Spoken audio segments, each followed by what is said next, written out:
allí él tenía que fundar la ciudad. Y allí pues fue donde se fundó la ciudad.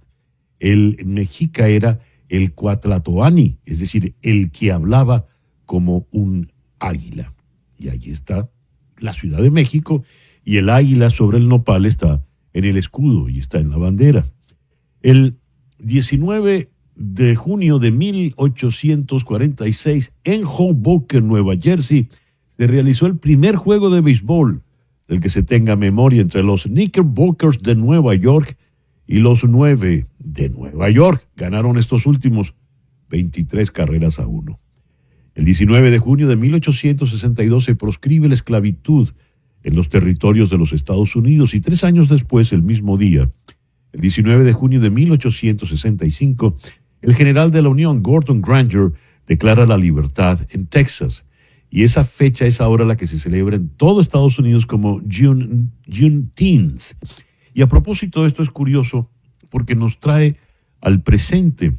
Y el drama está, como lo reclamaba ayer en la interpelación del secretario de la Defensa, Pete Hegseth, un senador republicano le reclamaba por qué iban a cambiar los nombres de los fuertes por generales confederados, si estos generales confederados habían defendido la esclavitud. Hoy es Juneteenth. El 19 de junio de 1936, Federico García Lorca publica La casa de Bernarda Alba. Sería fusilado 2 meses después. Hoy, hablando de escritores, está cumpliendo 78 años Salman Rushdie.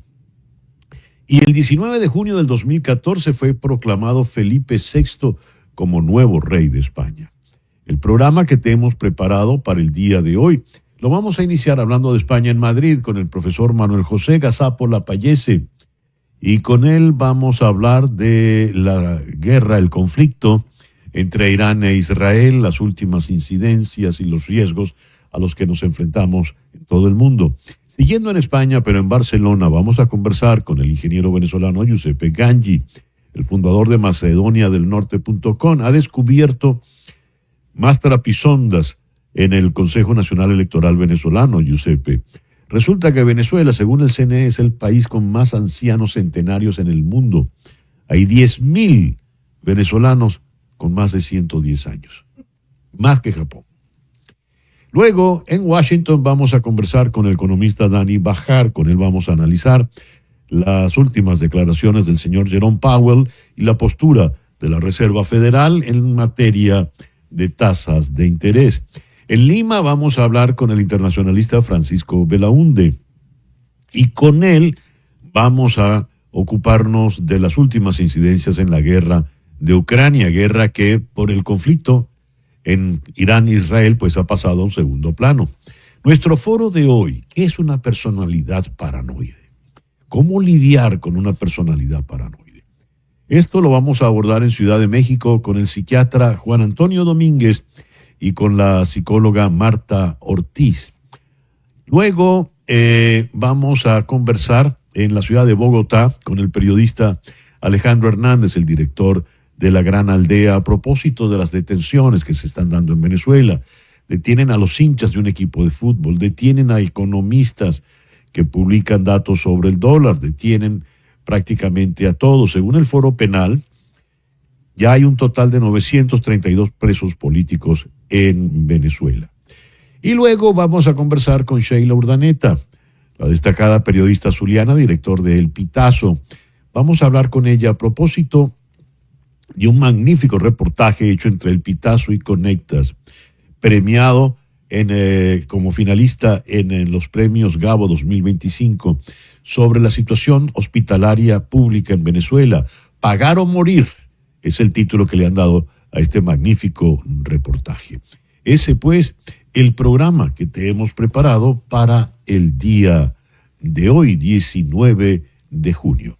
Y a las 9:07 de la mañana vamos entonces con las noticias más importantes del día. Irán e Israel continúan intercambiando ataques, mientras la decisión del presidente Donald Trump sobre la participación de Estados Unidos es inminente. Wall Street Journal afirma que el presidente ha revisado los planes de ataque contra Irán, pero está aguardando a a ver si Teherán desiste de su programa nuclear.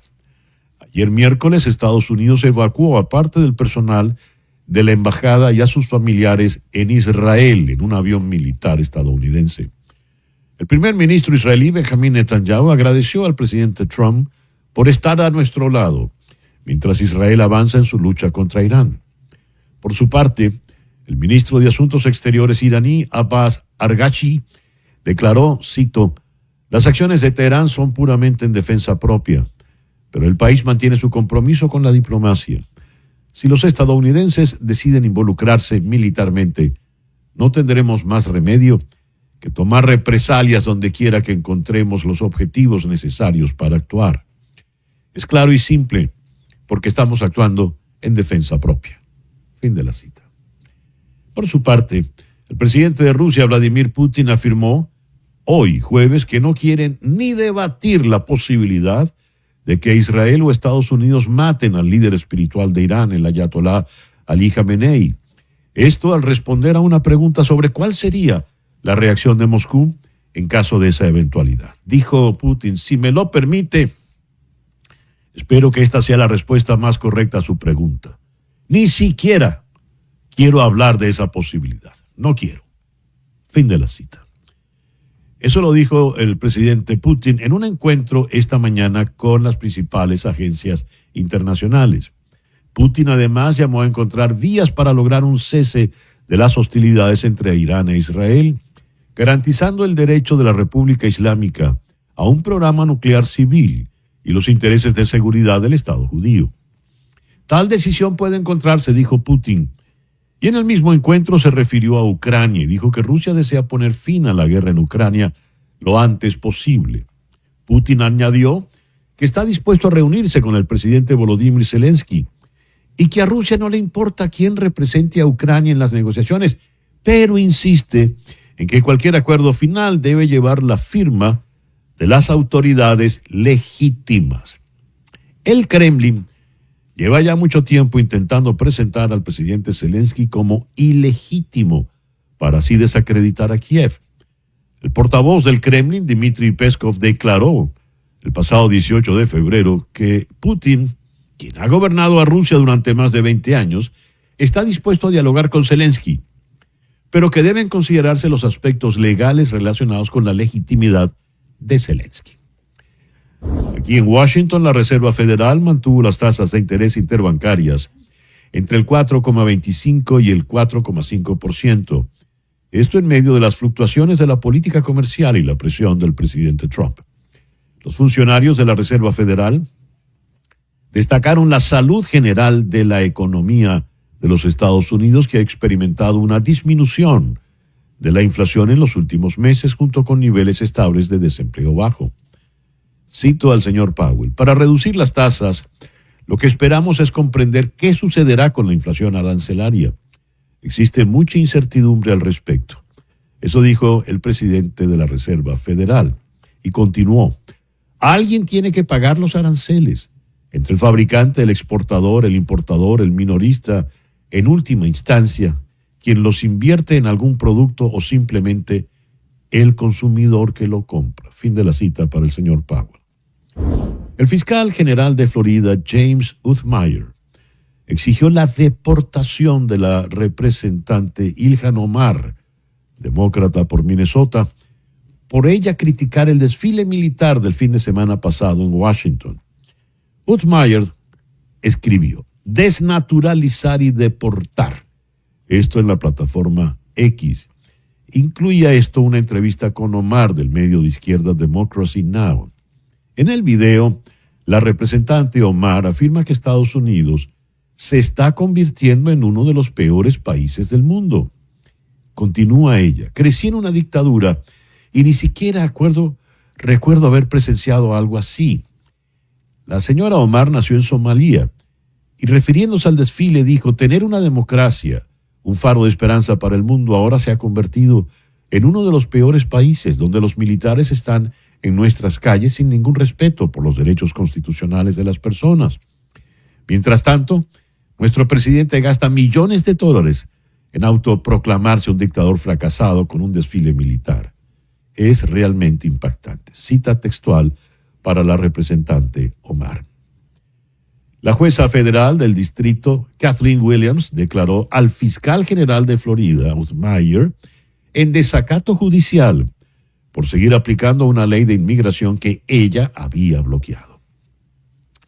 En Colombia, la consulta popular promovida por el gobierno vive sus horas más aciagas, luego de que el Consejo de Estado suspendiera ayer miércoles el decreto que convocó esta votación para el 7 de agosto y que el Senado aprobara en la víspera la reforma laboral que el Ejecutivo buscaba tramitar con este mecanismo ciudadano.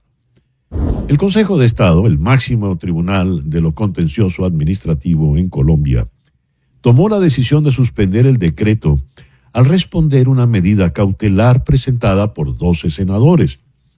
Los congresistas pidieron su nulidad al considerar que el decreto fue publicado, cito, sin el concepto previo favorable del Senado de la República, como lo determina la ley que reglamenta los mecanismos de participación popular, algo con lo que coincidió la Sala Quinta del Consejo de Estado al admitir la demanda.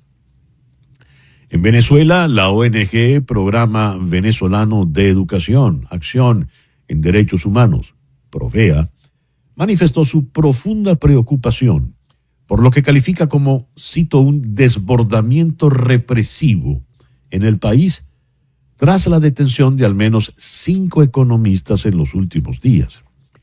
Según informó Marino Alvarado, coordinador de exigibilidad legal de PROVEA, 2 de los economistas fueron liberados, pero 3 continúan detenidos.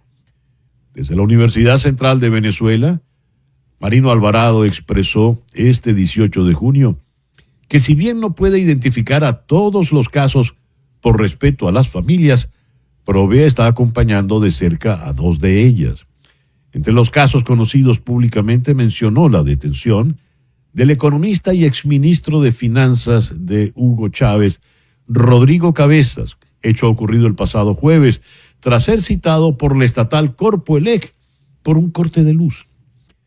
El Observatorio Venezolano de Finanzas reiteró que no constituye un delito elaborar y difundir cifras de precios, ni mucho menos sus análisis, desvinculándose así de la responsabilidad en el alza de los precios. Y a las 9:15 de la mañana vamos con nuestro editorial del día de hoy. Tal como hemos leído en estas últimas noticias, el periodista Alejandro Hernández publica hoy en La Gran Aldea, del portal del cual es director, lo siguiente: no le recomiendo a nadie que estudie la economía venezolana con los libros tradicionales, porque no la van a entender.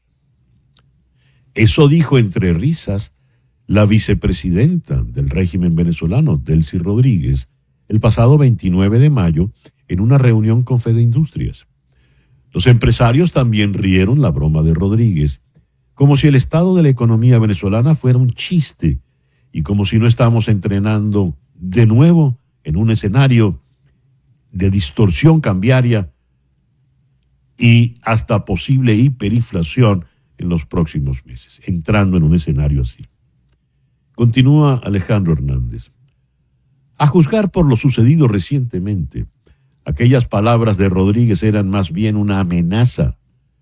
La semana pasada, al menos 8 economistas fueron detenidos por los cuerpos policiales del régimen.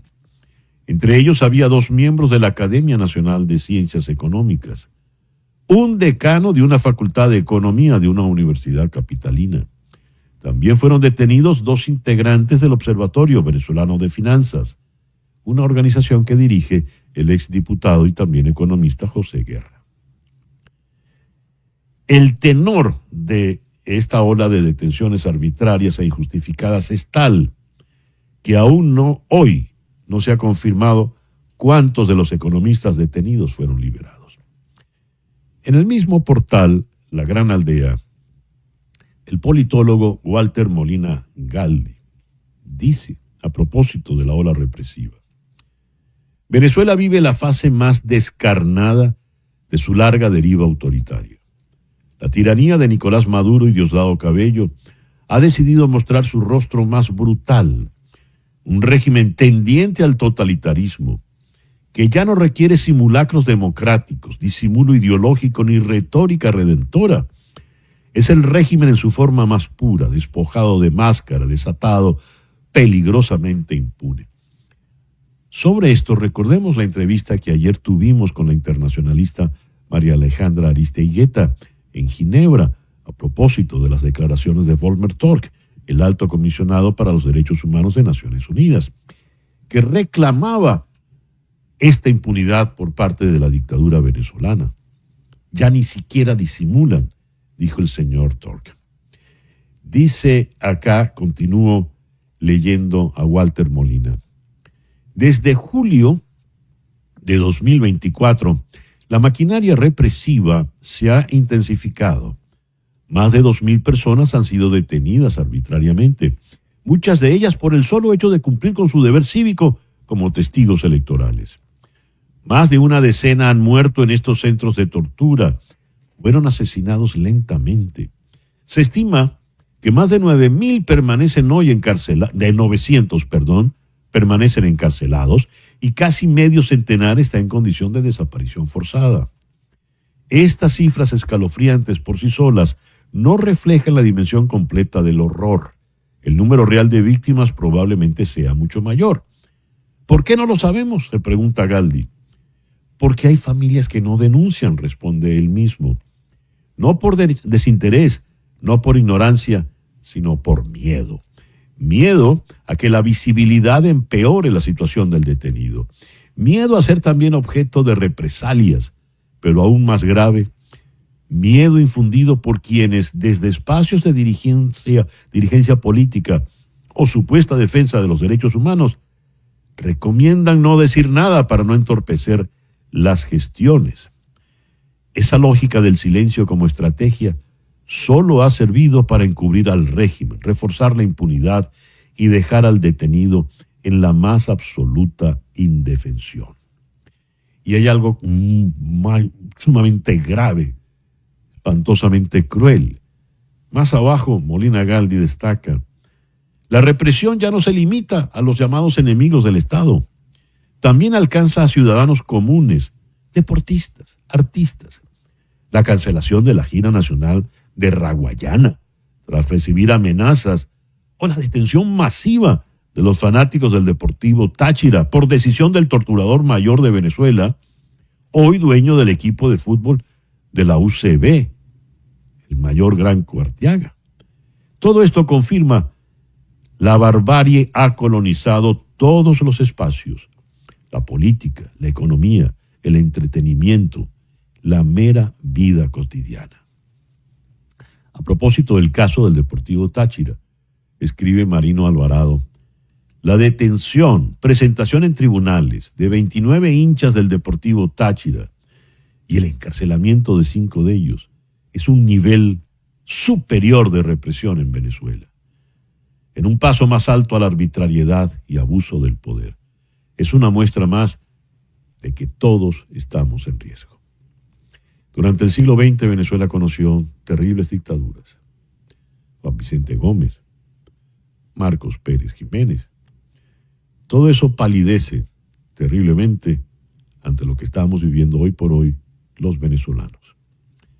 9:21 de la mañana, una pequeña pausa y ya regresamos con nuestra primera entrevista de hoy en Conexión.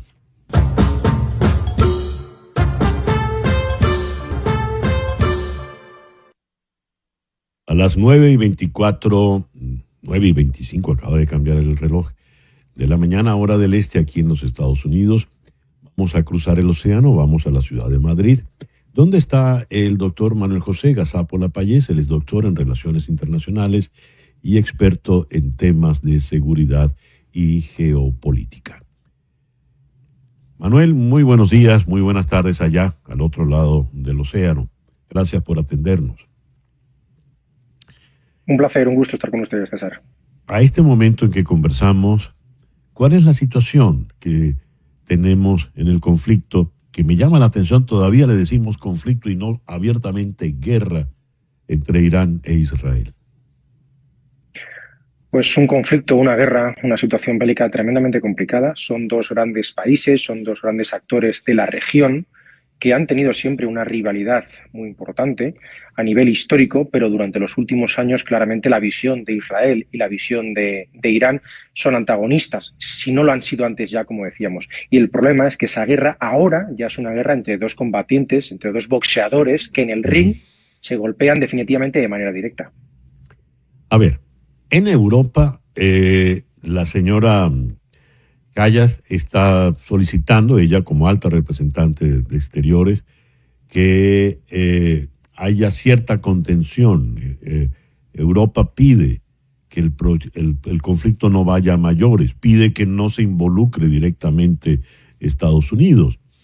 Pero todo parece indicar que en efecto Estados Unidos se va a involucrar. ¿Qué puede ocurrir si eso se da, si en definitiva el presidente Trump da, como dicen aquí, el go? El problema que eso puede detonar o que puede provocar es que un conflicto que hasta este momento es de carácter regional, aunque con claramente implicaciones globales, puede acabar convirtiéndose en una guerra donde ya no solo entre Estados Unidos, sino también otros actores que apoyen a Teherán, al régimen de los ayatolá. Por lo tanto, hay que plantear muy bien, o Donald Trump tendría que plantearse muy bien hasta qué punto la intervención en esta guerra de manera directa, es decir, con ataques o bombardeos aéreos procedentes de sus aviones de combate de las bases que tiene en la región, puede ser algo beneficioso, porque claramente tendría un coste político, es decir, tendría que pagar esta guerra a nivel electoral, posiblemente podría llegar a tener bajas sobre el terreno, es decir, bajas norteamericanas que también su electorado podría castigarle y, por supuesto, sería incumplir la máxima de Donald Trump, que era no involucrarse o no iniciar nuevas guerras, que ya lo dijo en su primer mandato y lo quiere seguir manteniendo en el segundo. Por lo tanto, puede tener unas derivadas bastante inquietantes. Es verdad que la Unión Europea, junto con otros países, están llamando al desarme, están llamando a la desescalada, pero ya lo vimos con Donald Trump saliendo del G7. Él considera que la posición de Irán en este momento, enriqueciendo su uranio, es inaceptable y que Irán no puede llegar a tener la bomba atómica y, por tanto, tendrá que tomar cartas en el asunto junto con Israel si finalmente fuera necesario.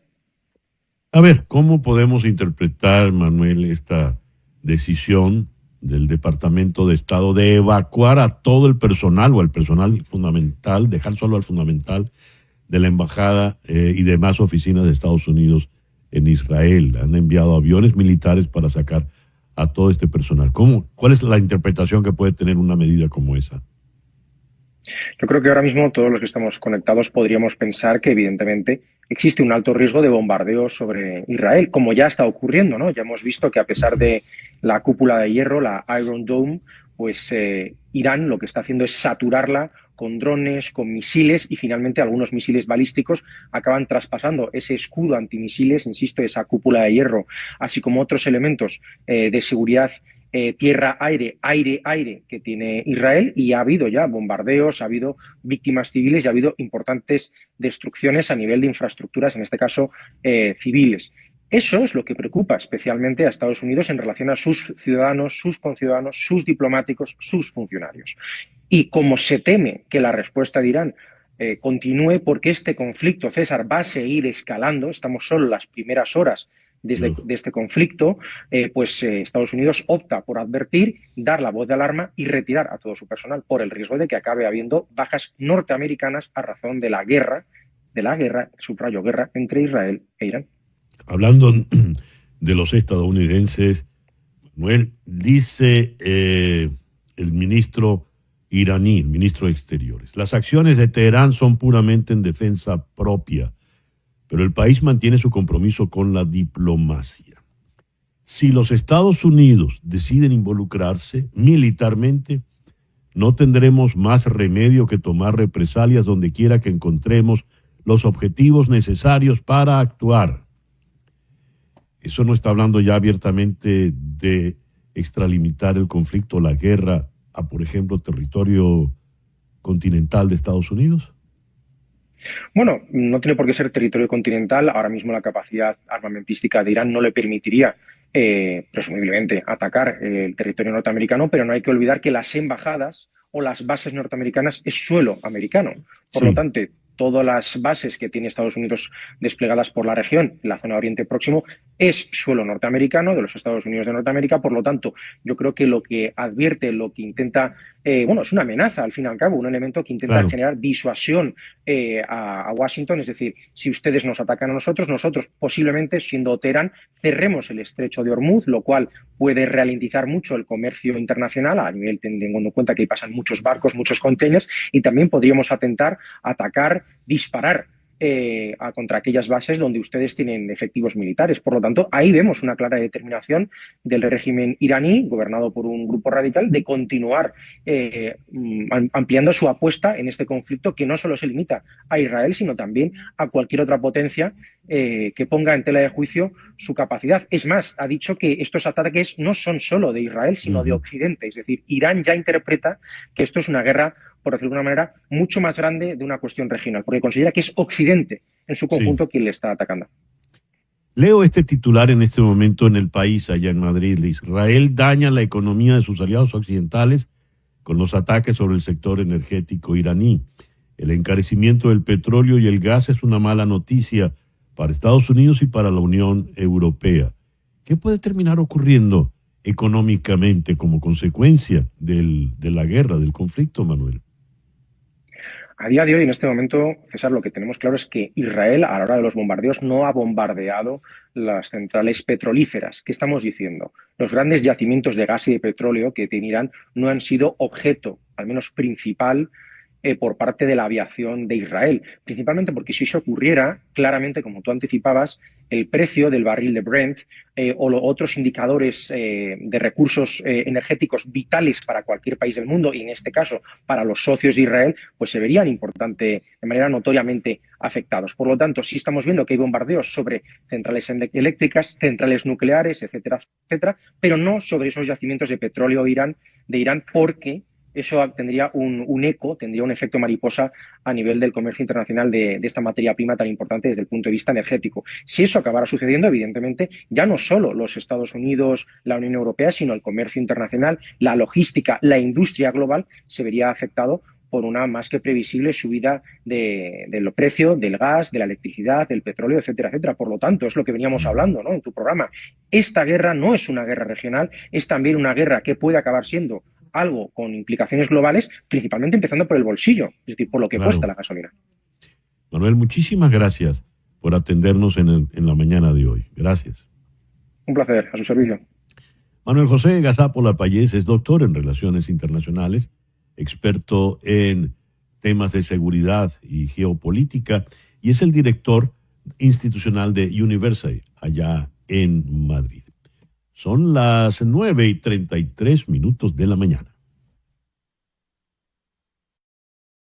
La vida íntima es el título de la novela más reciente del italiano Niccolò Amaniti. ¿De qué va la vida íntima? La vida íntima nos cuenta la circunstancia de María Cristina Palma, una mujer bellísima, tan bella que la consideran la más bella del mundo. María Cristina Palma tiene unos 40 años y está casada en segundas nupcias, nada menos que con el primer ministro de Italia. Su vida es perfecta, es centro de atención para muchos. Un día se encuentra con un amigo de la juventud y este amigo le envía unas fotos de un crucero, un viaje en velero que hicieron 20 años atrás, y le envía también un video donde ella y el amigo tienen sexo.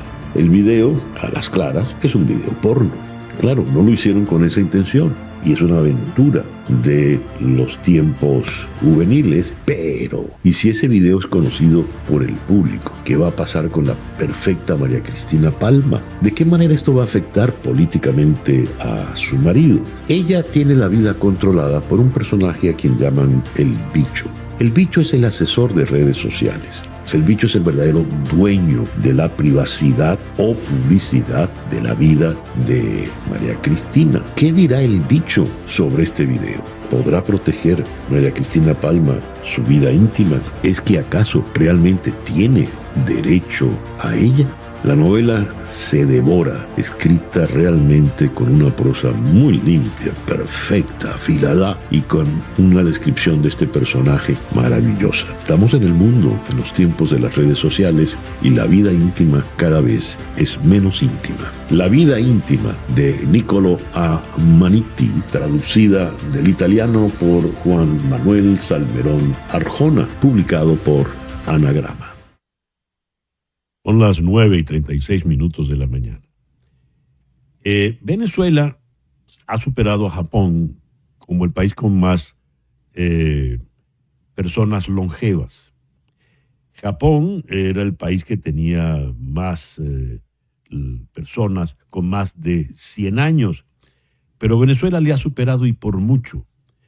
Esto lo dice algún instituto geriátrico en Venezuela, es alguna certificación de la Organización Mundial de la Salud. No. Esto lo dice el señor Elvis Amoroso, presidente del Consejo Nacional Electoral de Venezuela. Lo ha descubierto el ingeniero venezolano Giuseppe Gangi, el creador de macedoniadelnorte.com. Vamos hasta Barcelona para hablar con él.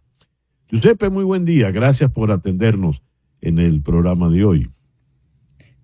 Hola César, muchas gracias por la invitación. Giuseppe, ¿cómo es eso de que tenemos más centenarios que Japón y que cualquier otro país en la Tierra? Pues sí, hace unos días me dediqué a buscar ciertas inconsistencias en el registro electoral, siendo que el registro electoral va siendo supuestamente auditado y depurado constantemente. Entonces empecé a buscar personas mayores de 105 años. Uh-huh. Al ver que habían 42.000, dije, bueno, voy a hacerlo más pequeño. Voy a buscar personas habilitadas para votar mayores de 110 años, lo que se llama en el mundo supercentenarios. Uh-huh. Y me encuentro con la sorpresa de que hay 10.028 personas mayores de 110 años que están habilitadas para votar. Entonces, esto en comparación al mundo es súper gigantesco la cifra y imposible, diría yo. Porque en el mundo hay 208 personas verificadas mayores de 110 años. Uh-huh. Y en Venezuela hay 10.000. Caramba. ¿Cómo es que no se ha dado nadie cuenta de eso, Giuseppe? ¿Dónde están esas 10.000 personas? Sí, entonces lo que nos lleva a pensar es que el registro electoral no es depurado como debe ser, cosa que es potestad del CNE. El CNE, Uh-huh, según la LOPRE, es su principal labor es depurar el registro electoral basado en los datos del registro civil. Entonces debería saber que muchas de estas personas han fallecido, o si no, pensar que hay tantas personas que están vivas y que necesitan apoyo, porque si ya es difícil tener 50, 60 años y vivir en Venezuela, no me imagino tener 115. Y están a la buena de Dios, nadie se ocupa de ellos. Correcto. Y de hecho, buscar a estas 10.028 personas es un reto que habla o por lo menos desde mi parte, de la preocupación por esas personas, de si están vivos, que estén bien. Porque para lo que parece el registro del CNE, simplemente dicen, bueno, son 10.000 personas que tienen más de 110 años y está bien, y nosotros estamos bien con eso.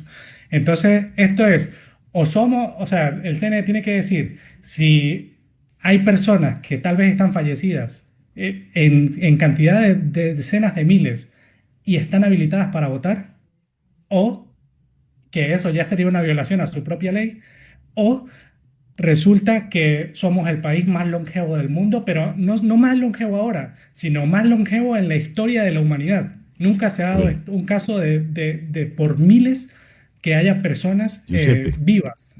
Giuseppe, ¿puedes explicar ese gráfico que estamos viendo, por favor? Sí, estas son personas mayores de 105 años por estado. Uh-huh. El estado con más personas mayores de 105 años, es que no veo mucho, pero creo que es Zulia, Uh-huh. seguido de Distrito Con Capital. 5.000, en el Zulia hay 5.700, ¿no? Sí, correcto. Y en proporción es como si en Venezuela hubiese una de cada 200 personas tuviera más de 105 años. Es Ujú. decir, que si tú vas a un centro de votación, vas a votar. Entonces vas a votar y estás haciendo la cola para votar y hay más de 200 personas, al menos una debe ser mayor de 105 años.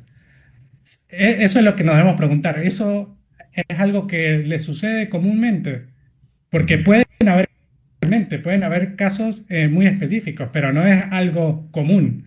Entonces, por algún motivo, el CNE no depura estos datos y tampoco se preocupa por el bienestar de estas personas mayores. ¿Por qué no lo depura? Vamos al punto medular, Giuseppe. ¿Por qué el CNE tiene esta gran cantidad de ancianos en el registro? Pues principalmente el problema es que ellos no se toman el tiempo de hacerlo ni los recursos de hacerlo, a pesar de que son un organismo multimillonario y Ujú. a pesar de que es su labor. Pero ellos deberían preocuparse por cada una de las personas que estén ahí y que cada una de las personas que estén ahí cumpla con los requisitos, que es ser mayor de edad y estar vivo. Entonces, eso no lo hacen. Y claramente tampoco hay alguna objeción, porque el CNE, por lo menos para estas elecciones municipales, dijo, bueno, hoy cerramos el registro electoral y hay 2 días para que lo impugnen. En esos dos Ujú. días alguien pudo haber salido y haber dicho, oye, pero hay 10.028 personas de 110 años, ¿estamos seguros de que están vivas? Entonces hay que hacer una de las dos cosas, o llamar a los récord Guinness o depurar el registro electoral. Porque según leyendo aquí los datos, 5.703 solo en el estado Zulia, Correcto. 4.672 en el distrito capital, 4.083 en el estado Miranda, 5.000 zulianos, casi 6.000 zulianos mayores de 105 años. ¿Dónde están? Sí, sí, correcto. Y pude confirmar, por ejemplo, pude confirmar que la persona más longeva de Venezuela, que vive en Mérida, y él está registrado como supercentenario en el mundo. O sea, Ujú. solo una de estas 10.028 personas están verificados de que realmente viven aún. Sobre esto se ha manifestado oficialmente el Consejo Nacional Electoral, el rector Quintero, el rector Amoroso, no sé. No, no, realmente no. Y de hecho, en procesos pasados se han vanagloriado de que borraron a las personas que tenían más de 125 años. Entonces, En serio. Por es que eso es que está, parece chiste lo que te por digo, eso es que están, pero por es eso es que real. están las personas de 105 y 110 años, porque solo borraron a las mayores de 125. Sí, sí, es bastante, sí, como distópico esto. A ver, perdón. ¿Qué me decías? Que no, es que no Sí, perdí. Sí, adelante. sí, no, que es bastante, no, no tiene sentido esto. Decirte que al menos ya borraron a los que tienen 125 años. Ya. Ahora, ¿esto qué nos dice, Giuseppe? Bueno, Eh, esto es las personas con más de 105 años vivas. Según esto, Japón, que es el país más longevo del mundo, tiene una de cada 2.500 personas, tiene 205 años. España, una de cada 3.000. Y Venezuela, en el registro electoral, una de cada 200. O mm. sea, entre 200 personas, una va a tener más de 105 años. Esto es una locura estadística que no tiene absolutamente nada de sentido. Entonces, el CNE tiene que aceptar una de las dos cosas. O nos están mintiendo con el registro electoral y las personas que están allí en gran cantidad han fallecido, o, o realmente Venezuela es un país longevo y tienen que ser digno de estudio, porque imagínese usted si esto fuera verdad, tendríamos que ver entonces a ver si el agua o tal vez los apagones es el fruto de la vida eterna. Ay, ay, ay. Es lo primero, me temo, Giuseppe. Nos están engañando. ¿Qué puede Sí, ocurrir correcto. entonces? ¿Qué puede ocurrir entonces con semejante registro electoral? Pues yo pienso que esto es solo una parte, porque la otra parte también es que ellos siempre se basan o dicen que no pasa nada con las personas fallecidas, por ejemplo, que estén ahí, porque tienen los captahuellas y que con los captahuellas entonces las personas no pueden votar dos veces. Pero eso se contraría ahora en estas elecciones. En las últimas elecciones, la gente de Guayana Esequiba, estas dos parroquias que habilitaron para votar por dos gobernadores, Guayana Esequiba y Bolívar, una persona podía votar dos veces y esas personas estaban duplicadas en el registro electoral, lo que hacía posible que con la misma huella hubiesen dos personas. Entonces, ya hace pensar que todo es posible. Uh-huh. Todo es posible. Tenemos la persona certificada más longeva de Venezuela. Y está la imagen, Wilson, por favor. Sí, Pedro. Es el señor... Sí. Sí, adelante, Giuseppe. Sí, no, el señor Pedro María, que es de Pedro María Molina, de Chacantá, Estado Mérida, y tiene, no sé, 114 años, tiene como 4 tataranietos, y él está certificado de que vive, pero incluso hay gente mayor que él en el registro electoral. Bueno, pero eso sí no se encuentra. Giuseppe, muchísimas gracias por estos minutos en el programa de hoy. Gracias a ti, César. Giuseppe Gangi, ingeniero venezolano en Barcelona, España, el creador de macedoniadelnorte.com. Una pausa y al regreso nos ocupamos de la Reserva Federal y sus decisiones aquí en Estados Unidos.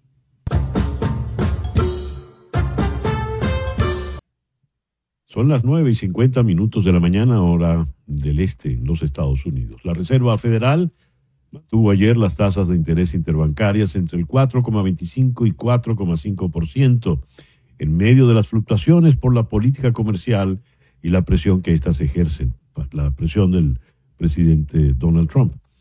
Vamos a Washington para abordar este tema con el economista Dani Bajar, Senior Fellow en el Centro para el Desarrollo Global, allí en Washington. Dani, muy buenos días. Muchas gracias por atendernos. Gusto saludarte, José Miguel.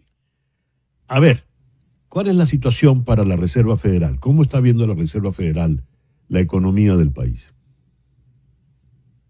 Bueno, hay dos respuestas, una corta y una más larga. La corta es que ellos han decidido que todavía no hay razones para reducir las tasas de interés, que era quizás lo esperado, porque todavía ven que la economía no ha salido de la cueva de la inflación. Uh-huh. La respuesta más larga es que yo he venido a tu programa varias veces por los últimos años a hablar de inflación y siempre he dicho que, si te acuerdas la metáfora, que la enfermedad, el problema no es el diagnóstico, sino la dosis, ¿no? Uh-huh.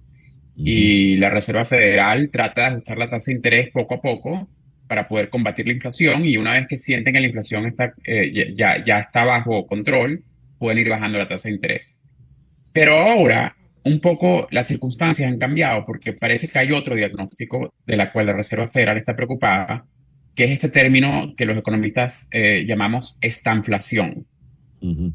Que es una mezcla entre inflación y que la economía está estancada o que la economía no crezca. Realmente la inflación y el crecimiento económico van mano a mano, porque la inflación es un símbolo de que la economía está muy caliente. Las cosas hay mucho consumo y poca oferta para poder satisfacer ese consumo. Ahora, no estamos en ese punto, la economía sigue creciendo, pero hay miedo de que lleguemos a esta situación muy complicada, donde en particular las políticas económicas de Trump con respecto a las tarifas generen inflación, porque básicamente las tarifas son un aumento a los precios de los bienes importados, pero al mismo tiempo hagan que la economía se crezca menos, se enlentezca. Y esa es una combinación muy complicada para lidiar, donde no sé si sabemos bien el tema de la dosis. Ya. El presidente Trump, muy en su estilo, dijo que él debería estar, Trump, al frente de la Reserva Federal porque lo haría mucho mejor el señor Jerome Powell. Esta fue la reacción del presidente Trump a lo que dijo el señor Powell. Voy a leer textualmente. Dice Jerome Powell: para reducir las tasas, lo que esperamos es comprender qué sucederá con la inflación arancelaria. Existe mucha incertidumbre al respecto. alguien tiene que pagar los aranceles entre el fabricante, el exportador, el importador, el minorista. En última instancia, ¿quién los compra? ¿Quién los invierte en algún producto? O simplemente el consumidor que lo compra. ¿Tú puedes traducirnos esta en un lenguaje para que todos podamos entender la discrepancia entre el presidente Trump y el presidente de la Reserva, Jerome Powell? Por favor, Dani. Sí. Voy a tratar, es un poco la gran, si se puede decir, la gran lucha, no sé si ideológica o empírica entre Trump y los pro tarifas o los pro aranceles y los anti aranceles. Es que los aranceles son un impuesto. Es muy sencillo. Los aranceles son un impuesto a los bienes importados. Es decir, cuando los bienes importados entran, si hay un arancel ahorita del 50% en los productos de China, los teléfonos que se importaban de China ahorita cuestan 50% más. Alguien tiene que pagar ese arancel al gobierno americano. Trump dice que quien paga ese arancel son los exportadores, es decir, la compañía china que los está trayendo a Estados Unidos. Pero el establishment económico, la gran mayoría de los economistas que han visto este tema saben que eso no es así, que al final quien paga esos aranceles es el consumidor. Lo paga el importador y el importador se lo pasa ese aumento del precio al consumidor. Eso es inflación. Inflación no es nada más sino que un aumento de los precios. Entonces a eso se refiere Powell. Dice, alguien tiene que pagar este arancel.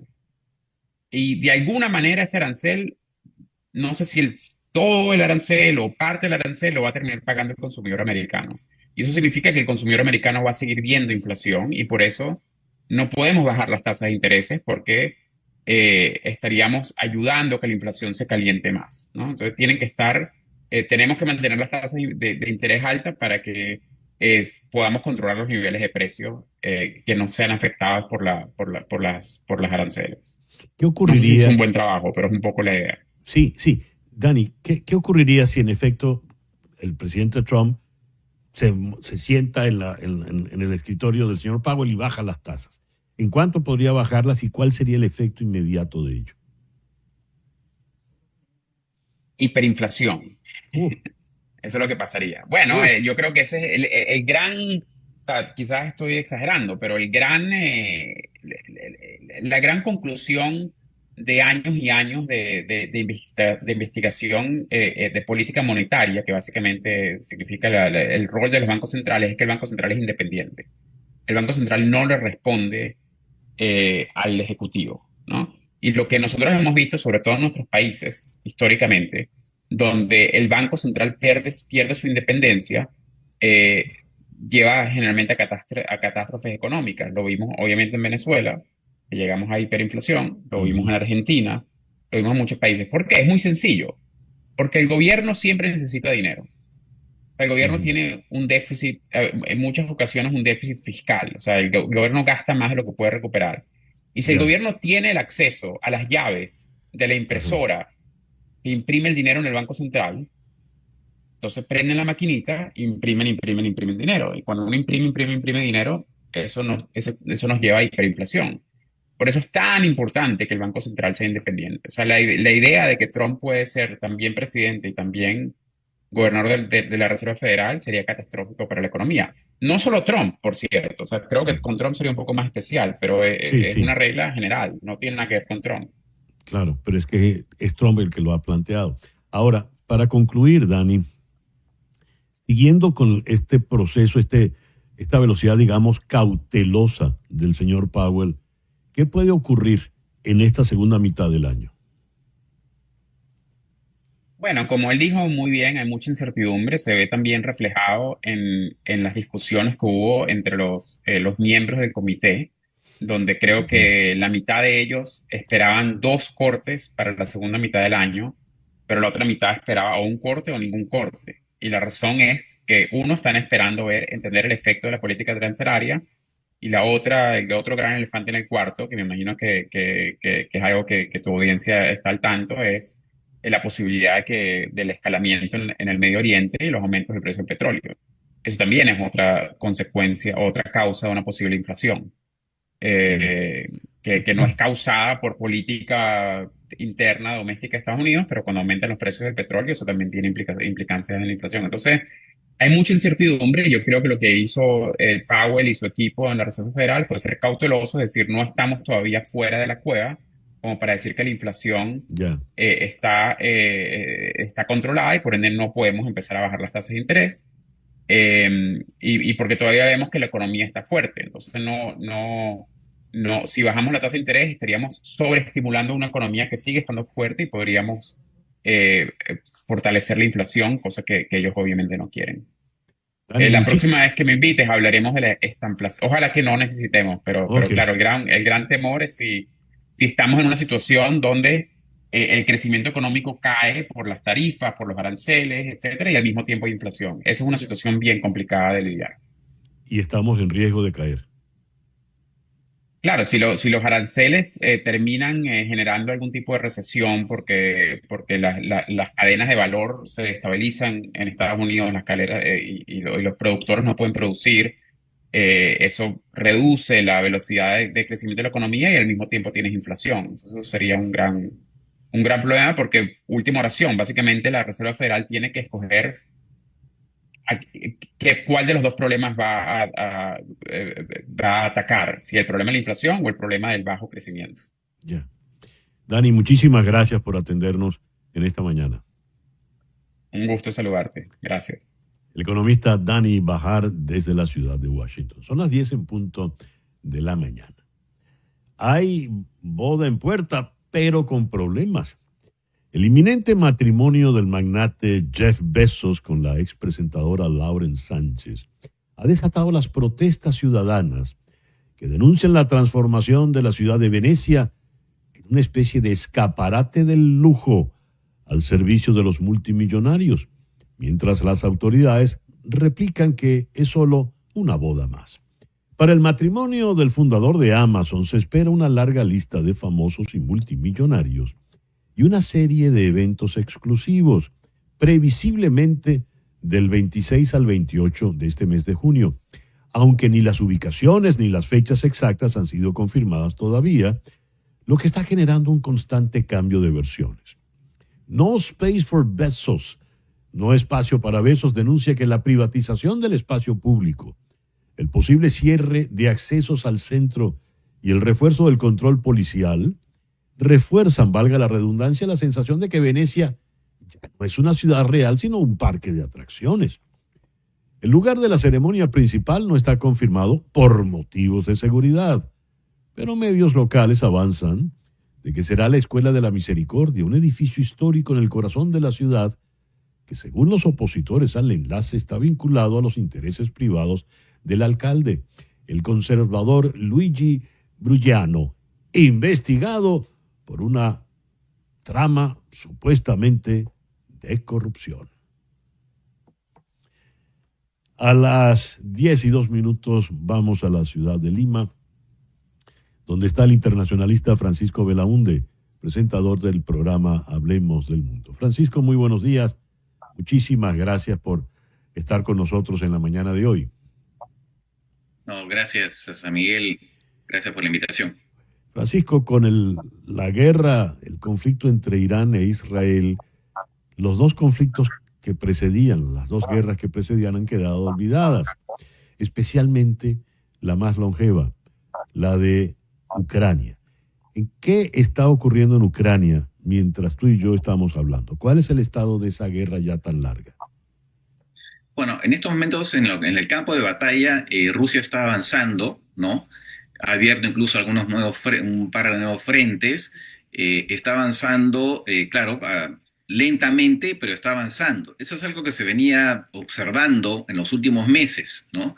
Y entonces, claro, porque Ucrania está con problemas de cantidad de soldados, entonces los rusos, que tienen pues una cantidad enorme a su disposición de soldados, y no les importa perder una cantidad enorme también de tropas, pues están aprovechando eso y avanzando, ¿no? Felizmente no es que el frente se esté rompiendo, pero sí hay un avance, ¿no? Hay un avance de a pocos, y eso sí es realmente inquietante, y a eso se suma, como no, Se suma, como no, los bombardeos, ¿no? Cada vez más constantes de los rusos a los civiles, ¿no? Y claro, por el otro lado, Ucrania está replicando con bombardeos digamos, instalaciones rusas. Ustedes se recordarán esta famosa operación que implicó bombardear bases, ¿no? Con drones introducidos en la propia Rusia. Una interesante operación. Entonces está un poco en esa situación, ¿no? Digamos, donde Rusia avanza un poco y Ucrania trata de aguantar, ¿no? El frente, y por otro lado replica con bombardeos a instalaciones rusas, ¿no? Es un poco la situación hasta ahora, y claro, ninguna posibilidad de paz, porque evidentemente lo que Trump quería hacer pues no funciona, y menos aún si tiene obviamente simpatías por Putin, ¿no? Hablando de esas simpatías por Putin, se planteó la posibilidad de que el canciller alemán Friedrich Merz mediase, ¿verdad?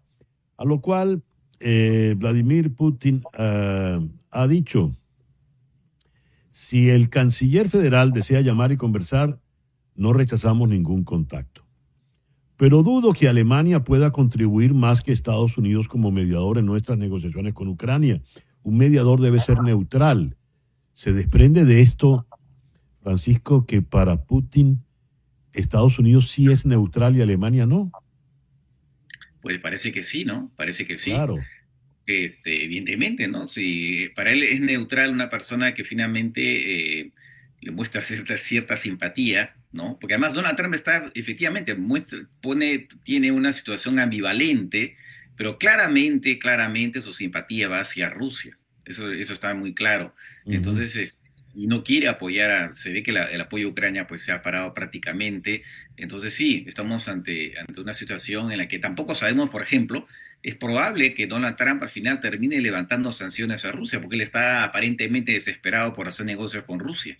Entonces no puede ser llamado tampoco una persona neutral, más bien una persona que quiere obligar a Ucrania a desprenderse, ¿no? A reconocer la pérdida de territorio.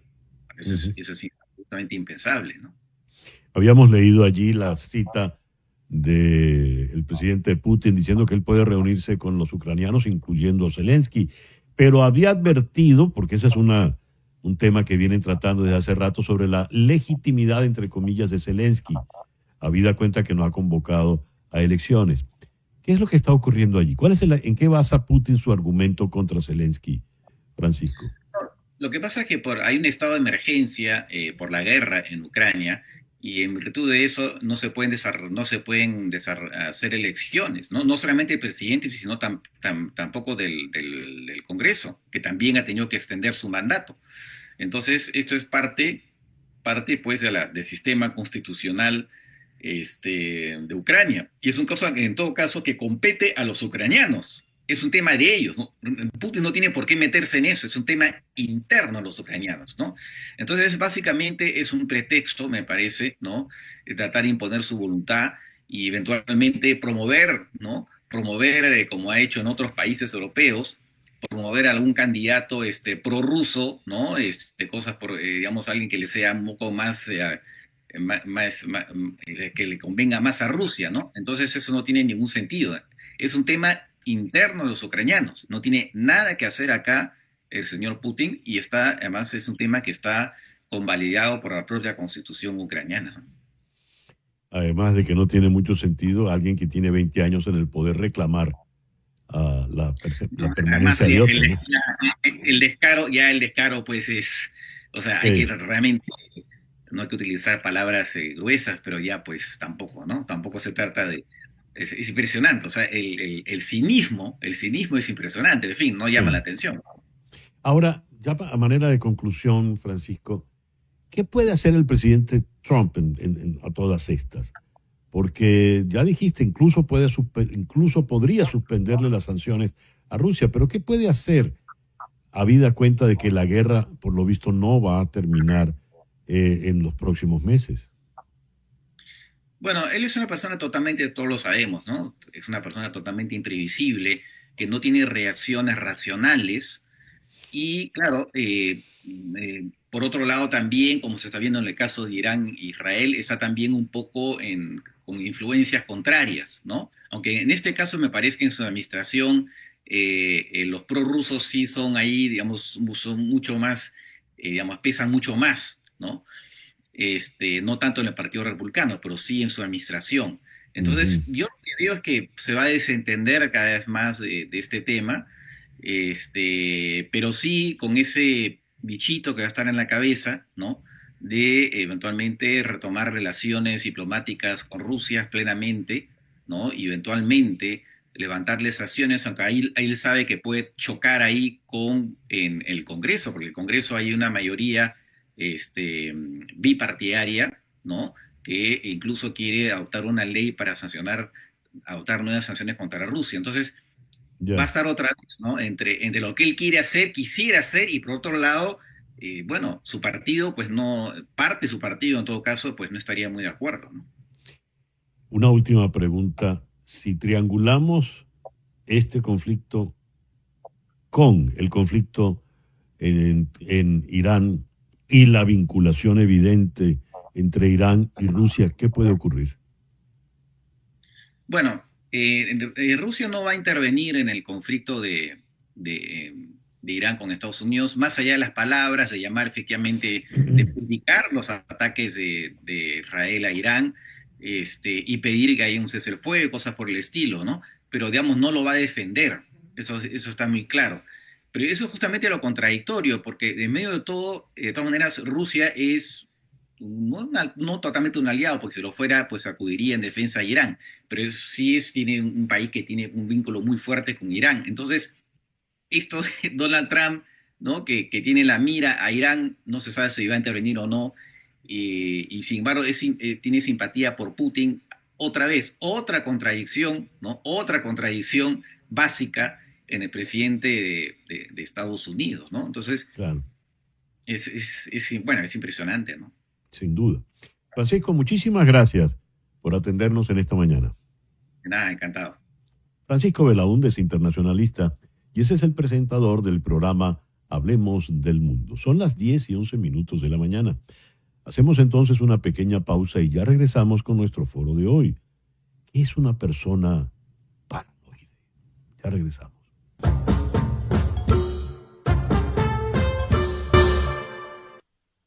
Son las 10:14 de la mañana aquí en la hora estándar del este en los Estados Unidos.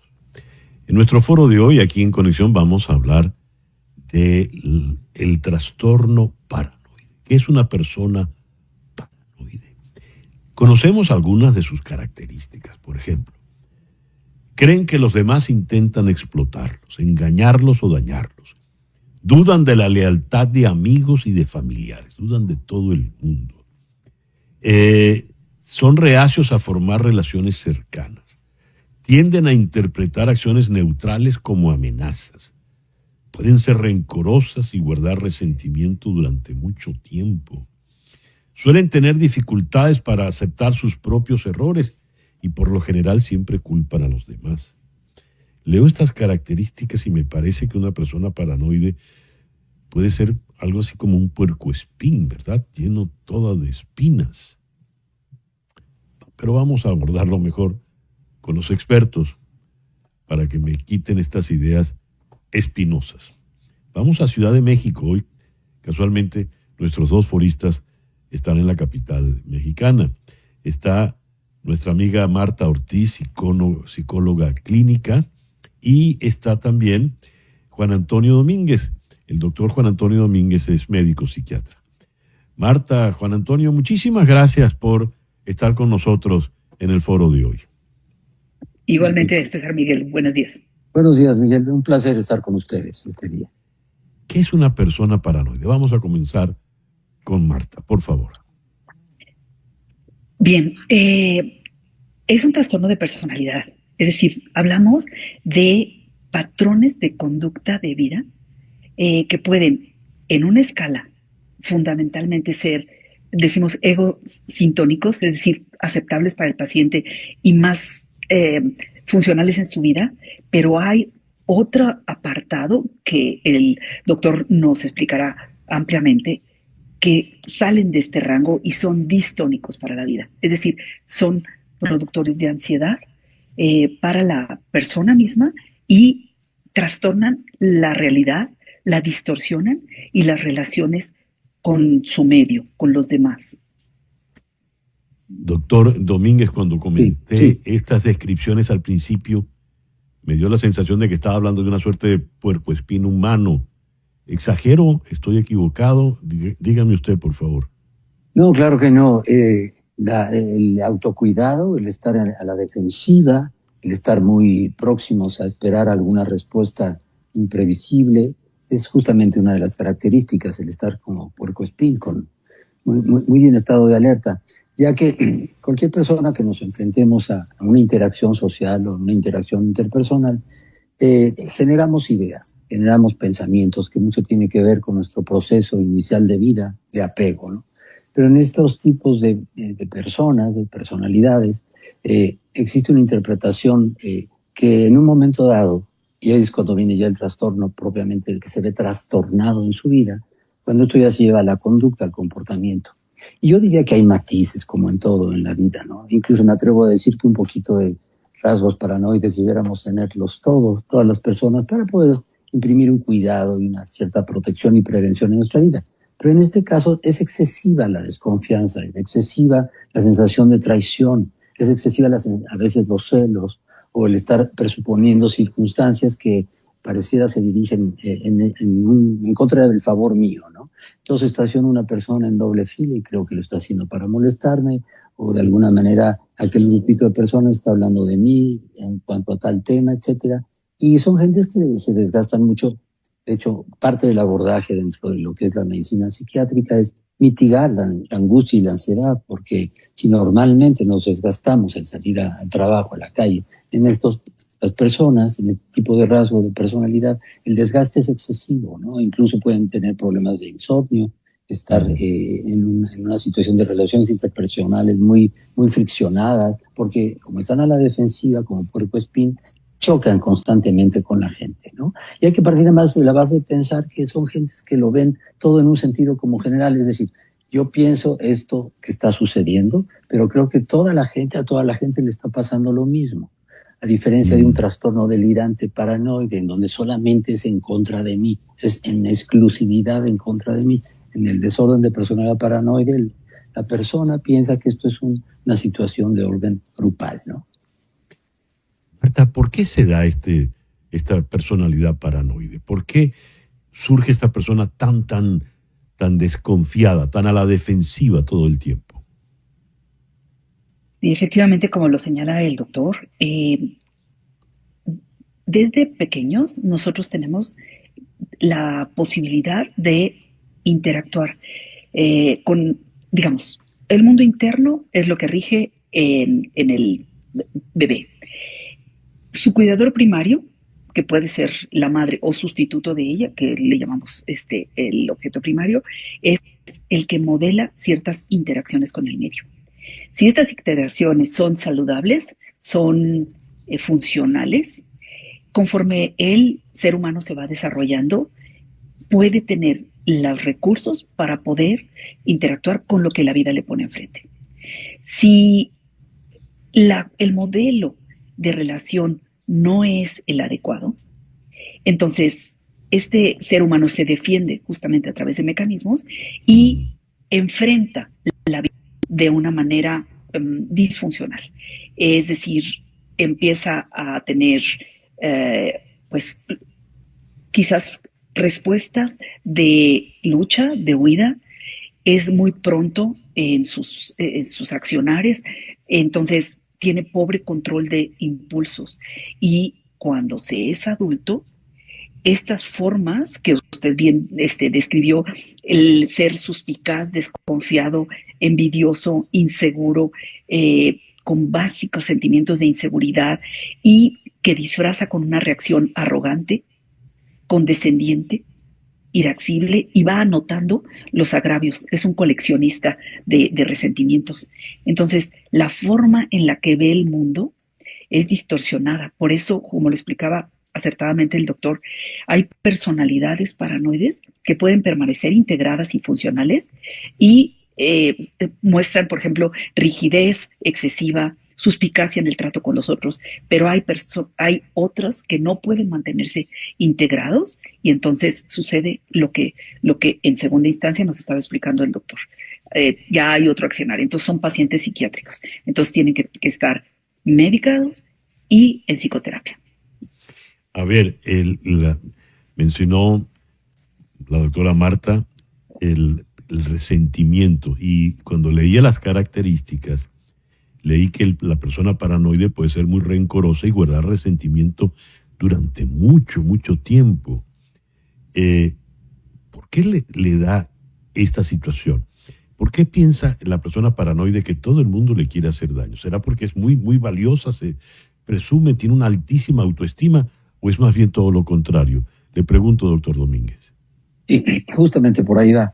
Hay una tendencia, yo diría como a veces a sobrevalorar o poner en el púlpito a alguien y con la consecuente postura de estar infravalorado, en una posición más de abajo. Y entonces estas dinámicas descompensadas que se van dando, como decía la doctora, desde la infancia, en sus primeras ligas de apego. Vamos a imaginarnos que yo soy ser un adulto chiquito desde pequeño.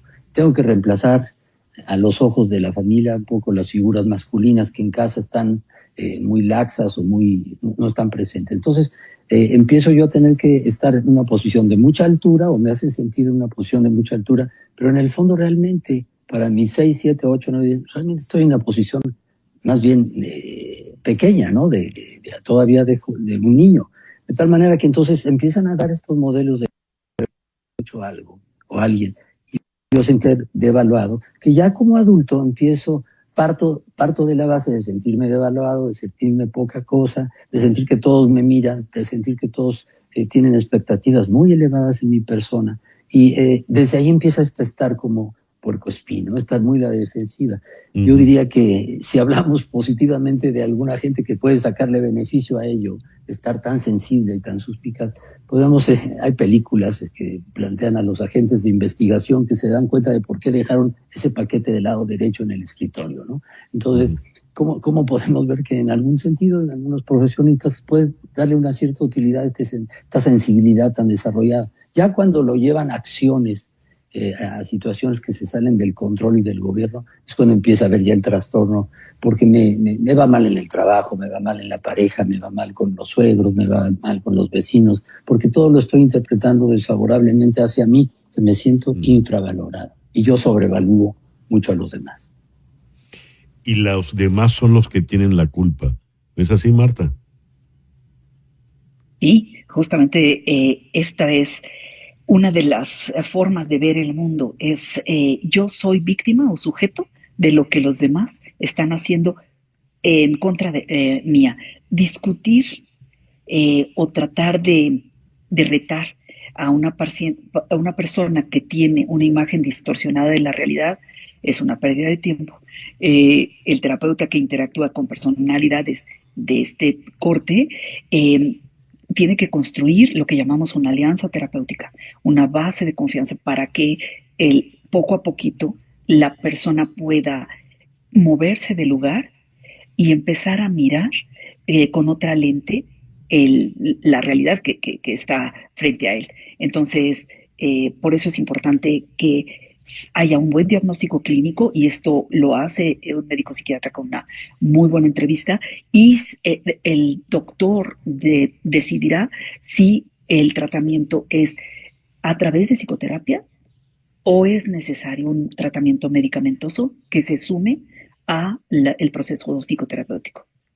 ¿Cómo serían estos tratamientos, doctor Domínguez, para poder superar los inconvenientes de esa personalidad paranoide? Sí, en instancia, en la valoración hay que ver la cuantía de angustia y todos los efectos somáticos que puede tener esto. Un paciente paranoico no llega tan fácilmente a consulta. Generalmente es referido por la pareja, por exceso de celos, o por los hijos, o porque ya en el trabajo le ponen requisitos, etcétera. Entonces, cuando empiezan a haber complicaciones, que ya se llama probablemente trastorno, es cuando viene la valoración. ¿Y qué hay que hacer en estos casos? Medir la angustia, medir las consecuencias que esto ha traído a nivel laboral, etcétera, y poder invitar al consultante quizá a usar algún medicamento, o bien, importantísimamente, es empezar a hacer un enfoque terapéutico en el cual le podamos brindar al consultante otras opciones de comportamiento, no que se quede con una situación ya propiamente de reflejo, sino empezar a ensayar otros modelos de reacción para que no sea tan impulsivo en su inmediata respuesta, y hacerle saber y ver las consecuencias que esto lo puede llevar, inclusive qué sucedería si empeorara todavía su suspicacia, etcétera. Si lo metemos en escenarios aún más grandes, que empiece a contemplar anticipadamente una consecuencia, esto les ayuda porque les permite retrotraerse un poco y empezar a intentar ensayar otros modelos de acción en su relación interpersonal, ¿no? Marta, pongamos que el doctor Domínguez le remite a usted un paciente paranoide que ya él ha medicado y le sugiere algún tipo de terapia. Me llamó la atención que mencionaron los celos. ¿Una persona paranoide suele ser celosa o no tiene nada que ver? ¿Qué tipo de terapia podría enfrentar ese paciente eventual, hipotético, Marta? Se nos quedó congelada, Marta, quedó paranoide el comentario. Mientras logramos reanudar el contacto con la doctora Ortiz, vamos con usted. Yo creo que lo fundamental en una terapia con un agente con un problema paranoide, primero es intentar tener siempre estar buscando una próxima consulta, es decir, hay que establecer lo mejor que sea posible un vínculo, porque de ese vínculo dependerá mucho la continuidad. ¿Y qué modelo de terapia hay? Hay áreas de terapia, la terapia, por ejemplo, cognitivo-conductual, la terapia racional emotiva, en fin. Yo creo que cualquier terapia que tenga el principio de establecer una buena relación, aquí yo privilegio mucho la buena relación con el consultante en estos casos, porque de eso depende justamente el que haya una continuidad y poder hacer propiamente el ensayo terapéutico de lo que habrá que venir a hacer. Por ejemplo, yo he tenido pacientes que ya una vez establecida primero una buena relación, le solicito que haga pruebas, ¿no? Por ejemplo, ver si en ese grupo de gentes que piensa ella que le están viendo muy gorda o que la están criticando mucho, que se atreva en el poco a poco a afrontar a esos grupos para poder ir a corroborar si lo que piensa es cierto o no es cierto. Esto, se imaginan, genera mucho temor, muchísimo temor, mucha ansiedad. Pero una vez logrado esto, verdaderamente ya no importa lo que le contesten.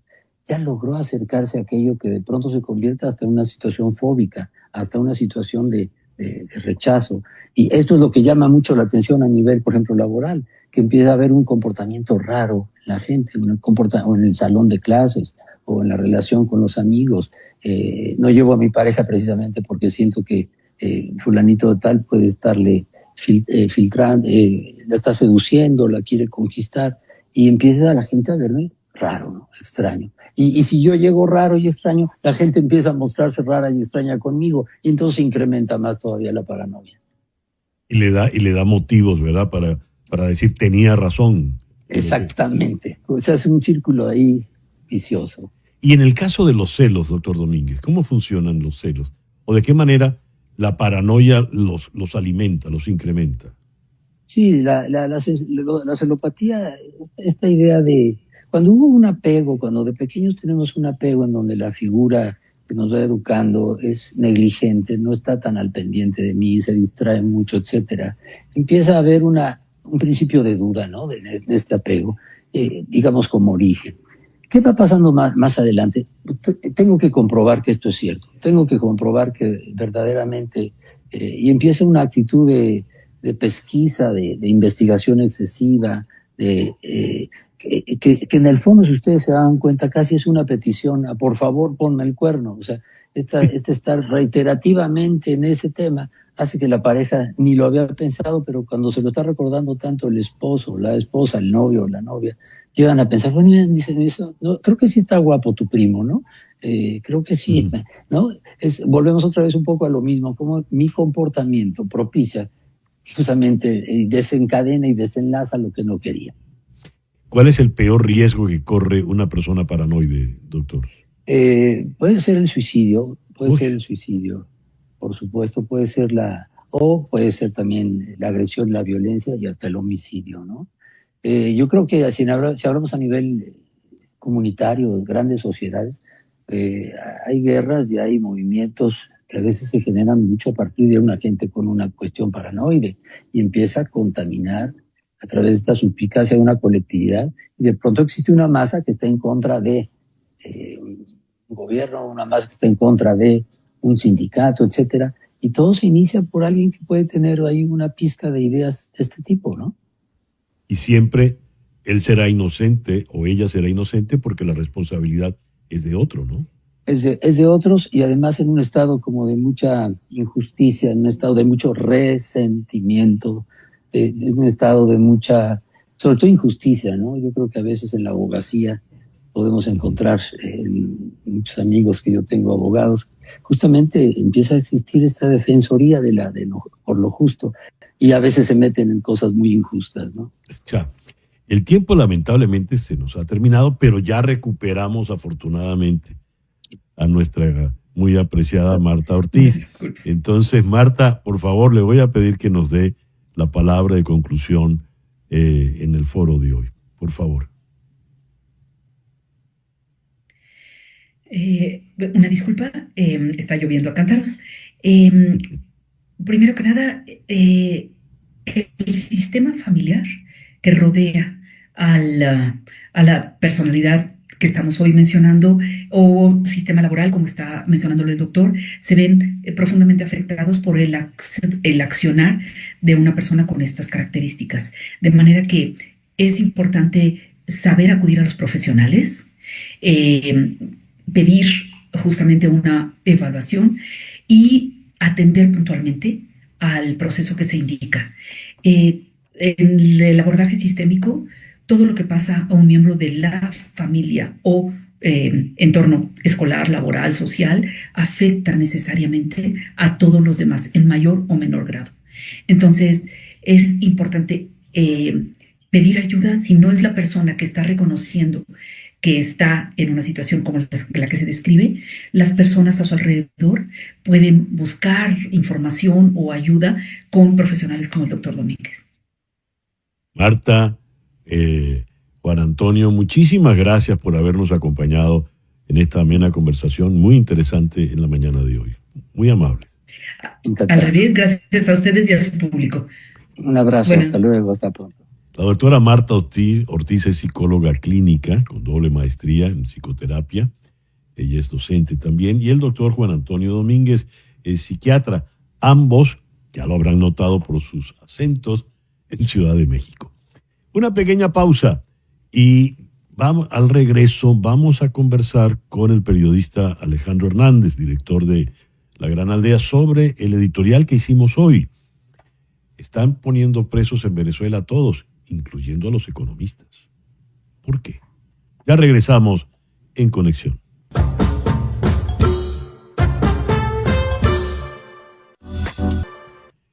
Son las 10:38 de la mañana, hora del este en los Estados Unidos.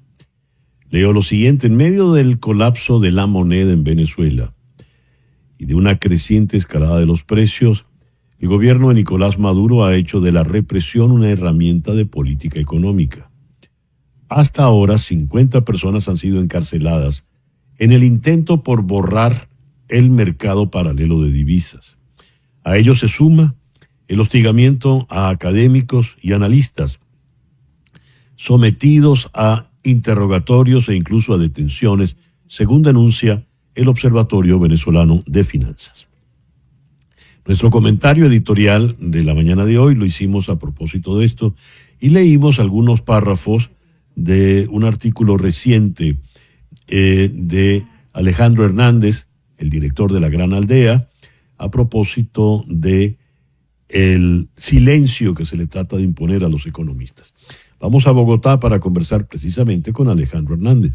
Alejandro, muy buenos días. Gracias por atendernos. César, un placer estar acá. ¿Cómo estás? ¿Qué está ocurriendo, Alejandro? ¿Qué información manejas?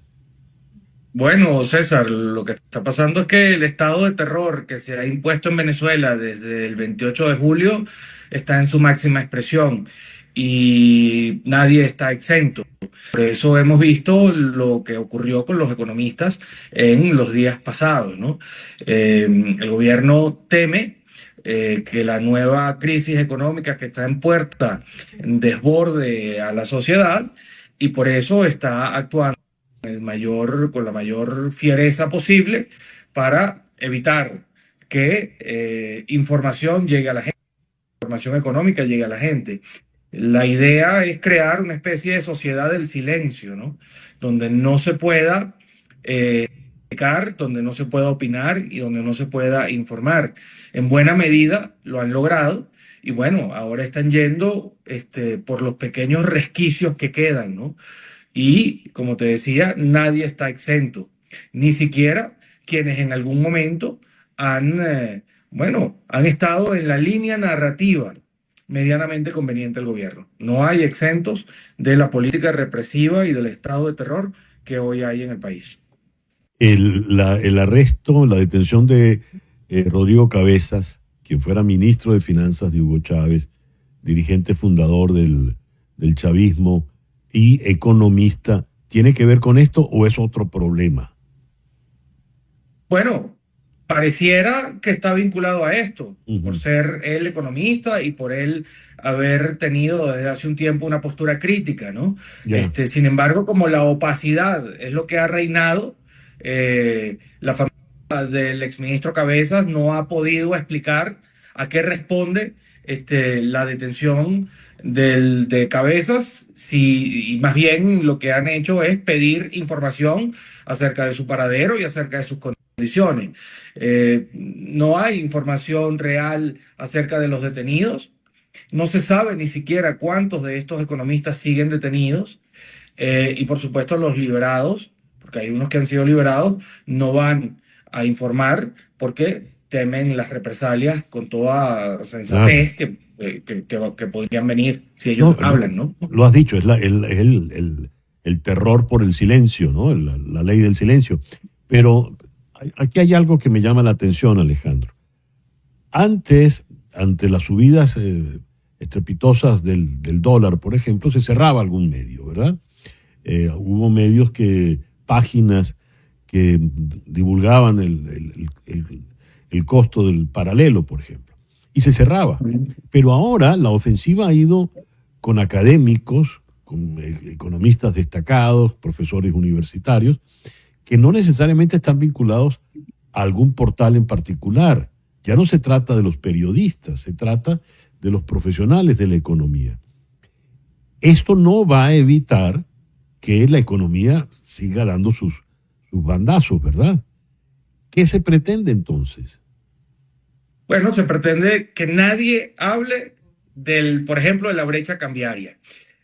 Como yo ponía en la nota, César, una buena pregunta para Delcy Rodríguez, quien en días pasados dijo que la economía venezolana no se podía estudiar con los libros tradicionales porque no se entendería, por supuesto que no. Decía, pues, que una buena pregunta para ella sería que nos dijera a cuánto se ha depreciado el tipo de cambio desde el 28 de julio para acá, porque es cercano o hasta superior al 100%. Entonces, yo lo que pienso es que hay una sensibilidad absoluta, sobre todo de parte de ella. Ella es la jefa del área económica en el país. Es la ministra de Petróleo, es la vicepresidenta de la República, es la que maneja las finanzas, o por lo menos la cabeza visible de esa área. Y ella es muy susceptible a la crítica, muy susceptible a que se informe, y probablemente por eso también estamos viendo este nivel de represión, porque como tú bien decías, parte de la gente que fue amedrentada, detenida en los días anteriores, es gente que tiene un perfil muy bajo. Es gente, como tú bien dices, que no pertenece a ningún medio de comunicación, que no es asiduo de programas críticos, que no ni siquiera son entrevistados usuales digamos, de portales o de medios independientes. Y con todo y eso no les evitó ser víctimas de este atropello del que estamos hablando, ¿no? Y a mí me llama mucho la atención un tuit que puso Rafael Uzcategui en días pasados, porque él decía que el temor está logrando que no se denuncie, y eso a su vez repercute en que las instituciones que se dedican a documentar estos expedientes y a hacer, por supuesto, las denuncias ante instancias internacionales que se ocupan de estos temas, bueno, no tengan información. Entonces, bueno, al final lo que se está viendo en Venezuela es, bueno, es el silencio, es la oscuridad, es la ley de quienes tienen las capuchas negras y la bota militar. Y eso es terrible. Alejandro, esta mañana en el editorial que lo hice sobre 2 artículos de La Gran Aldea, el tuyo y uno que firma Walter Molina Galdi, escribe Walter Molina: la represión ya no se limita a los llamados enemigos del Estado, también alcanza a ciudadanos comunes, deportistas, artistas. La cancelación de la gira nacional de Raguayana tras recibir amenazas, o la detención masiva de fanáticos del Deportivo Táchira por decisión del torturador mayor de Venezuela, hoy dueño del equipo de fútbol de la Universidad Central, confirman la barbarie que la barbarie ha colonizado todos los espacios: la política, la economía, el entretenimiento, la vida cotidiana. Esto es lo que escribió Walter Molina. ¿Qué pasó con el Deportivo Táchira, con los fanáticos del Deportivo Táchira?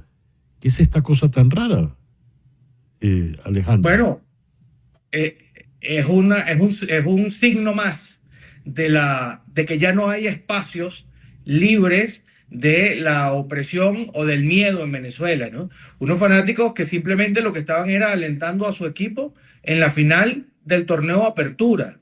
Pero como eso no le gustó al dueño del otro equipo con el que se disputaba la final, y la persona, digamos, representante del otro equipo, es un tipo vinculado al gobierno, uno de los mayores señalados de actos, bueno, como dice Walter, de tortura, de actos de violación de derechos humanos en el país, bueno, este señor se siente con la patente de corso para encarcelar a estos muchachos. Hay unos que todavía siguen detenidos sin ninguna razón, sin ninguna causa aparente, sin ninguna ley, sin ninguna, digamos, ley que ampare la medida.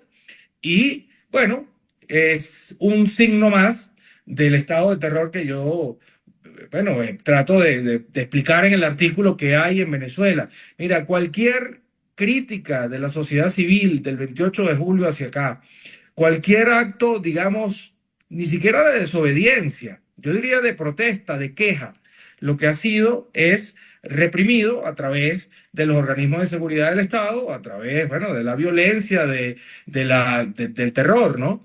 Y ya no hay espacio que esté libre de eso, ni persona que esté exenta. Esto tumba muchas hipótesis que se han tratado de desarrollar, bueno, desde la política y también desde el empresariado, ¿no? Lo de los economistas, por ejemplo, te tumba el supuesto diálogo económico que ha dicho Fede Cámaras y otros gremios que hay con el gobierno. Si hubiese un diálogo económico, no hubiesen detenido a 8 economistas simplemente por informar o por opinar sobre el tema de los precios. Y sobre el diálogo político, bueno, si fuera verdad que Maduro está dispuesto a hacer concesiones o a entregar el poder a opciones que no sean consideradas radicales o que establezcan garantías o que puedan ser, digamos, consideradas dialogantes, etcétera, no estuviéramos viendo este nivel de represión. Claro. Alejandro, muchas gracias por estos minutos en la mañana de hoy. No, gracias a ti, César. Alejandro Hernández, el director de La Gran Aldea. Y tenemos ahora una noticia interesante. El Pitazo, junto con Conectas, han hecho un reportaje extraordinario sobre la situación de los hospitales públicos en Venezuela. Y este reportaje está finalista en el concurso de El Gabo allá en Colombia. Vamos a conversar con la jefa de información de El Pitazo, Sheila Urdaneta. Sheila, muy buenos días. Muchísimas gracias por atendernos en el programa de hoy. Hola, muy buenos días para todos, para ustedes. ¿Cómo están? ¿Cómo es este reportaje que han preparado? Se me ha perdido ahorita aquí el título del reportaje, pero Pagar o Morir. Sheila, por favor. Sí, es una investigación que publicamos el año pasado, en junio de 2024, Pagar o Morir, el costo de ingresar a un quirófano público en Venezuela. Hubo de las cosas más importantes, de los hallazgos más importantes que a los que tuvimos o los que se pudo demostrar durante toda esta investigación, es que, por ejemplo, había un pago directo a médicos, a enfermeros, a trabajadores o directivos de un hospital por un cupo quirúrgico. También se demostró que el pago de las consultas a los médicos tratantes, por ejemplo, valoraciones anestésicas preoperatorias o controles postoperatorios, se hacían a cambio de garantizar un turno en un quirófano. Lo otro, que se hacía entrega de comida, combustible, traslados o insumos médicos adicionales para equipos de guardia en quirófanos. Y una cuarta, que era el condicionamiento del alquiler de equipos médicos que no funcionan o no existen en los hospitales de Venezuela a una casa comercial específica para garantizar intervenciones de las especialidades de traumatología, cardiología o neurocirugía en los hospitales venezolanos. ¿Qué es lo lamentable, lo trágico, lo terrible de toda esta situación? Que esto no solamente por suministros e insumos están padeciendo los pacientes en los hospitales, hasta por intervenciones, desde intervenciones que son muy, muy delicadas hasta intervenciones mínimas. Y lo más delicado de todo esto es que era o pagaban o podían morir, como pasó con el caso de algunas de las historias que nos contaron. Y sí quiero destacar mi agradecimiento, el agradecimiento de todo el equipo del Pitazo, de todas las periodistas y los periodistas que trabajamos en esta investigación, que fue una alianza entre, el Pitazo, con su director a la cabeza, con César Batiz, y con Conectas, que es esta organización colombiana que apoya el periodismo y que ha sido una tabla de salvación muy importante para el periodismo venezolano, el acompañamiento de Conectas a todas estas investigaciones para visibilizar todo esto que está pasando en Venezuela. Y ese reportaje ha merecido, pues, ser finalista para los premios de este año, ¿verdad? ¿Qué nos puedes contar, Sheila? Sí, estamos muy emocionados. Somos la única investigación venezolana en esta edición. Estamos en la etapa de los 50 finalistas y estamos en la categoría de cobertura. Bueno, estamos muy emocionados, sobre todo en este momento donde la persecución, la represión a los periodistas venezolanos está en el tapete. Nunca antes el periodismo venezolano había vivido tanta persecución, tanta represión.